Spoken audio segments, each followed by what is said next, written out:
अस्सलाम वालेकुम नाज़रीन।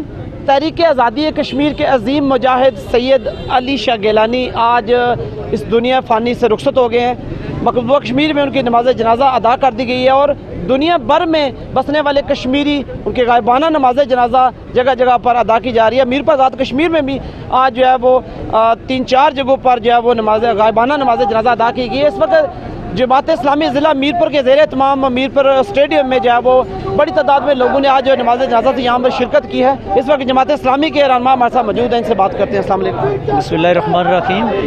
सैयद अली गिलानी न सिर्फ कश्मीर के बल्कि सारी मिल्लत इस्लामिया के एक अजीम कायद और रहनुमा थे। उनकी सारी ज़िंदगी जो मुसलसल जद्दोजहद की ज़िंदगी है वो हमारे लिए ये पैगाम देती है कि वो आज़ादी के लिए, हुर्रियत के लिए और ग़ुलाम कौमों को आज़ादी का पैगाम देने के लिए उन्होंने अपनी एक भरपूर जद्दोजहद की। हम उनकी सारी ज़िंदगी को खराज तहसीन पेश करते हैं और उम्मीद करते हैं कि इंशाअल्लाह उनकी ये कावश और जद्दोजहद रंग लाएगी और कश्मीर इंशाअल्लाह ज़रूर एक दिन आज़ाद होगा। बिस्मिल्लाहिर्रहमानिर्रहीम। तहरीक आज़ादी कश्मीर के अजीम रहनुमा और हुर्रियत कश्मीर के बानी जनाब सैयद अली गिलानी साहब किसी से ढके छुपे नहीं हैं।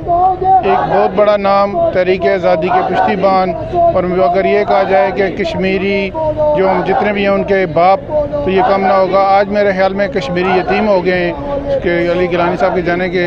मैं आपसे सिर्फ उनके आखिरी वो अल्फाज शेयर करूँगा कि जो उन्होंने कहे थे कि अगर हम सब मारे गए और आप इसी तरह खामोश बैठे रहे तो कल अल्लाह के जहाँ आपको जवाब देना पड़ेगा।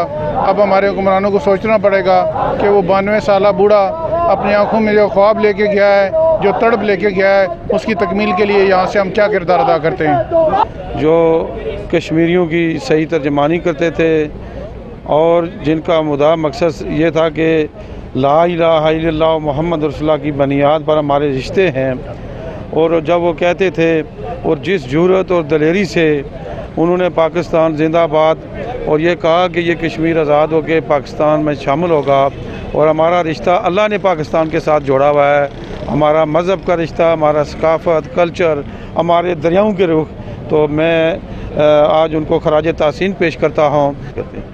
जी बिल्कुल। साबिक़ वज़ीर हुकूमत चौधरी मोहम्मद सईद साहब भी यहाँ मौजूद हैं। सैयद अली गिलानी के लिए जो खराज तहसीन पेश करने के लिए वो क्या कहते हैं। अस्सलाम वालेकुम। भाई साहब, आज तमाम कश्मीरियों के लिए बिलखसूस और पाकिस्तान भर के लिए बड़ा सोगवार दिन है जब एक बड़ी लेजेंडरी शख्सियत, एक तारीखी शख्सियत जिन्होंने एक अरसा आज़ादी कश्मीर को लीड किया, वो हमसे जुदा हो गए।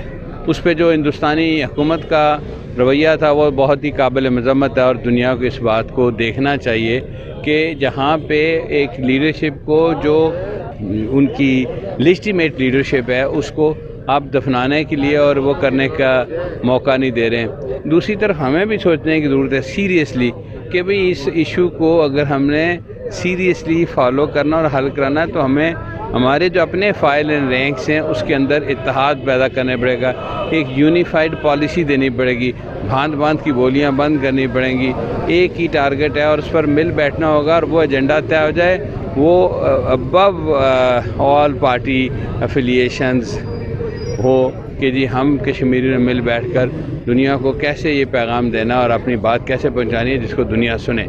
अदरवाइज़ फिर मैं बड़ी अदब और माज़रत के साथ के शायद हमारी डायरेक्शन लूज़ हो जाए।